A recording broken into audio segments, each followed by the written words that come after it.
Hey, it's JC1424 once again with NASCAR Thunder 2004, and in this episode of our 4th season in career mode, we're going to be completing race 34 of 36, and that is going to be the Checker Auto Parts 500, presented by Haviland at Phoenix International Raceway. In the last episode, we raced at Atlanta. I think we finished in 3rd there. Then Kevin Harvick won, and Ryan Newman finished in 2nd place. So we finished in front of Jeff Gordon, Dale Earnhardt Jr., Tony Stewart, those guys, and we made a pretty big ally with Ron Hornaday, the beloved NASCAR legend of the Truck Series. So now he's at like 56 or something alliance. And we are 55 points ahead of Jeff Gordon, 69 points ahead of Tony Stewart, and I don't really have that much concern for Dale Earnhardt Jr.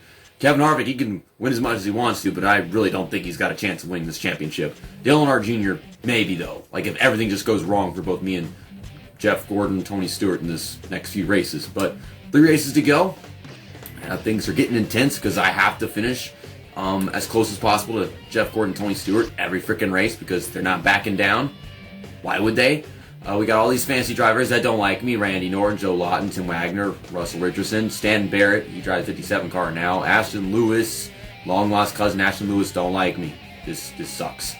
Bobby Labonte, that wore off after Martinsville. And yeah, we got Ron Hornaday and Tony Stewart. I'm going to try to share a draft with both of these guys.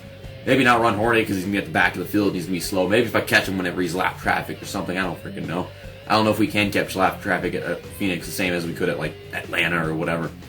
Yeah, we were really fast at Atlanta. We just still weren't fast enough. So we're going to go to race weekend. We're actually not going to quick select the equipment because last I checked, our better stuff is the stuff that's been used like 4 times by now. You look at the ratings for it, it's the same with all 3 of them. It's 95 condition and everything, but then better downforce. We got better drafting with this one, but we need downforce at Phoenix. So 96 condition for the body. We got 84 car rating. It's 84 if I get all the other ones, but it's just a little bit better, and I gotta have it. Dale Earnhardt Jr. starting on the pole next to Tony Stewart, and then you got Jeff Gordon starting right behind him. This is not helping my case. I ran some practice races here, and apparently they do this whenever the race starts. They all just like let off the gas and give you a few free spots. So that's cool. My setup, by the way, to start this race off is negative 0.5 turns of wedge and 20 psi. Might change that later on if I'm not comfortable with it, but I'll try to get comfortable. Of course, early on, you know, everyone's grouped together, and I'm going to try to pass as many cars as possible. I mean, I was hitting Ryan Newman a little bit, but then the game got me stuck and wouldn't let me get off, so we just had to keep on hitting at that point. That's how the game likes to be honest. I'm trying not to hit Stanton Barrett, but he's cutting my nose down. Okay, we're up to 28th. I just got to pass as many of these guys before it's too late. Get all these passes out of the way. The leader is actually very fast at this track. That's something I'm starting to realize practicing here. That and the fact that getting through the field of cars is much more difficult at this track than it is at other ones. It doesn't seem like it until you get to the end and you can't do anything anymore. Also, passing in turn 1 is hard. It is very hard to pass in turn 1 for some reason. It's very easy in turn 3. Which, by the way, this is turn 1 now at Phoenix, and turn 1 is turn 3 now. And it just flipped everything around. The track still looks the same, to be honest, except they don't have the grass at the bottom. Freaking 16 years back, but it's still, I gotta say that it still seems like it's the same track overall. Gosh, this car is so tight, even though it's on a looser setup, if you ask me. I mean, I guess that's just like not being top-notch just yet, but I gotta work with it. Be a little more patient, brake more, let off the gas a little bit more earlier or something. Matt Kenseth, I don't know what you're doing. Gosh, it just seems like we run out of grip so quickly going to turn 1. Mark Martin, what are you doing? I didn't even do anything. I'm just coming off the corner and he cut me off. We're up to 13th after just 4.5 laps. So that is great. Jerry Nadeau running in 11th place right now. And all these Fords up here. Ricky Rudd, Elliott Sadler, Jeff Burton up ahead. And I saw Johnny Benson way at the back at the beginning of the race, so it sucks that he's not having his consistent top 15 season. I practiced one of these races and he was running in the top 5, and I don't even know how the hell that happened. I mean, that's cool and all, it's just I don't get it. That was not legal. I mean, by the game standards, that was not legal, but I'm illegal. I'm breaking the law, breaking the law. I don't know who wrote that song. I'm sure somebody does. Kamikaze Games, he knows everything. So maybe he knows who wrote that song. I don't know what Kevin Harvick's doing. He's zigzagging down the back stretch. Just keep on making passes. Oh my gosh, I keep turning to the right. The damn car just keeps on wanting to spin around. I mean, I know I have the wedge taking half a round out, but I don't know why I would do that. Here we go again. Difficult to pass in turn one. I don't know why I'm trying to, but it's like I close the gap, and then that's what I want to do, pass. And they're like, no, you're not making a pass. Dodge Jimmy Johnson's rear end. Okay, just bumped into him a little bit. Trying to stay off as many people as possible. We're in the top 5. You're in the top 5. The leader's not too far away. So, practice is paying off and getting through the field really well. If I hadn't practiced, I'd probably be losing like 20 points on both Tony Stewart and Jeff Gordon in this race. I mean, I've got time to share a drive with Tony Stewart, win this thing. Or maybe I'll win this thing, I don't know. Oh, gosh, it's like in order to make a pass, never go into turn 3, I have to overdrive the corner and dive bomb it, slide up in front of them, and then try to block them before they can get back underneath me. And that's the way I feel it is whenever you get to the end of the field. Because the back of the field, they're all going so slow that you just have to dive underneath them. You don't even have to overdrive the corner. But these guys, I mean, the quick solution is just to overdrive the corner, dive past them just like that, and then kind of a side job, to be honest. So, yeah, Dale Earnhardt Jr. still leading this thing, Tony Stewart still in second, and Jeff Gordon still in third. My car has been beat up a little bit, but shows how much work I've had to put into it. The leader is not pulling away. You are a dum-dum. And my car is very tight right now. Could be worse.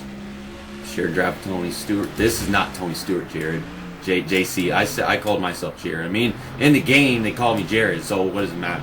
But this right here, that's Tony Stewart. Look, guys, it's Tony Stewart, 4-time NASCAR Winston Cup champion, Tony Stewart. And then we got Jeff Gordon up there in the Home Depot, number 20 Chevrolet. So stupid. Jeff Gordon's blocking me all over the place. I'm sorry, Tony Stewart blocking me all over the place. Okay, so gotta get a share and draft with this guy, get him up to 100%, and I know we can. I don't know if we can get it done before pit stops begin and maybe we get to the lead, but no, they're not. Would you shut up? I see how close Dale Earnhardt Jr. is to me. He is closer. This freaking crew chief is a moron, man. I don't know where they get this data from. Like, it's so false. Is their watch broken? It's like the broken watch from Days of Thunder or whatever it was. Okay, so we're just sticking right behind him. This should not take very long to get taken care of. And he's taking the outside line here at Phoenix. And I don't know why you do that. I mean, I don't even think Larson takes the outside line at Phoenix. Larson goes way to the bottom at Phoenix. I'm working on it. Working on it. Okay, that's done. Oh! I should have guessed that. And now Tony Stewart hates me. Tony Stewart's dead. I'm upside down.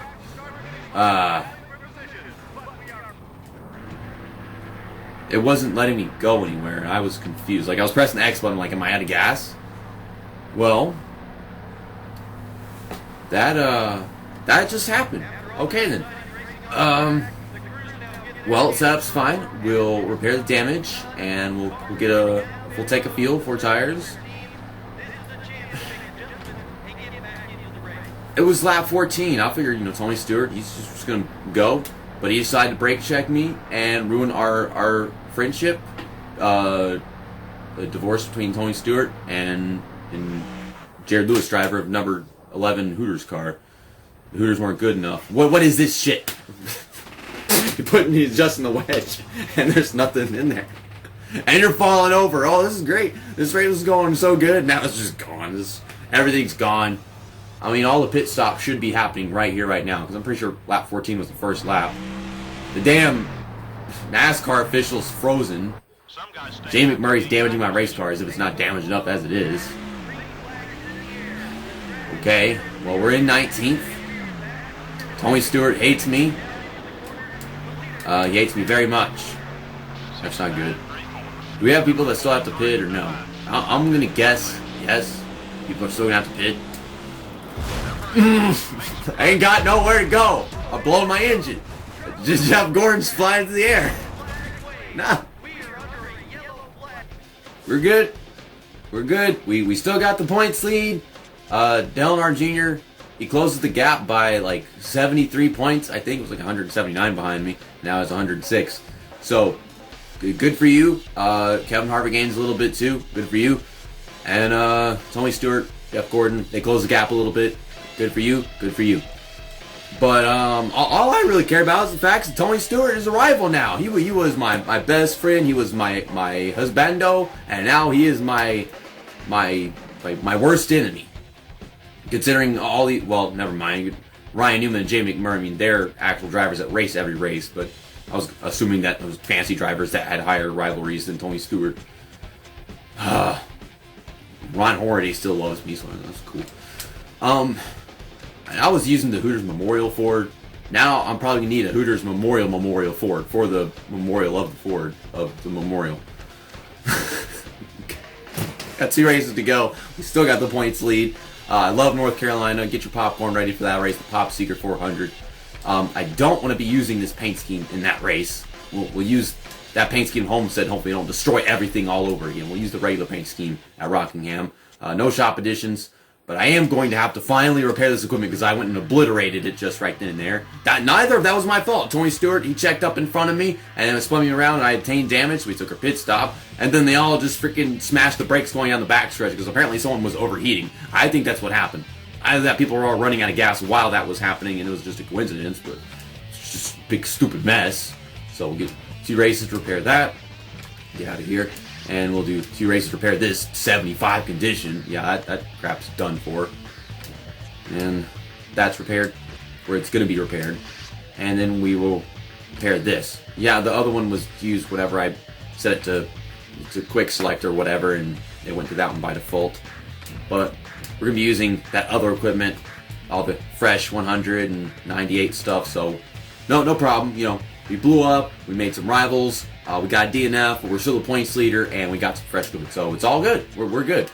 Happiness rating goes down to 48. We've got 2 races left, so I could lose this ride after next race, or maybe the one after that. I think if I finish really good in the next race, then I think they'll be okay with me.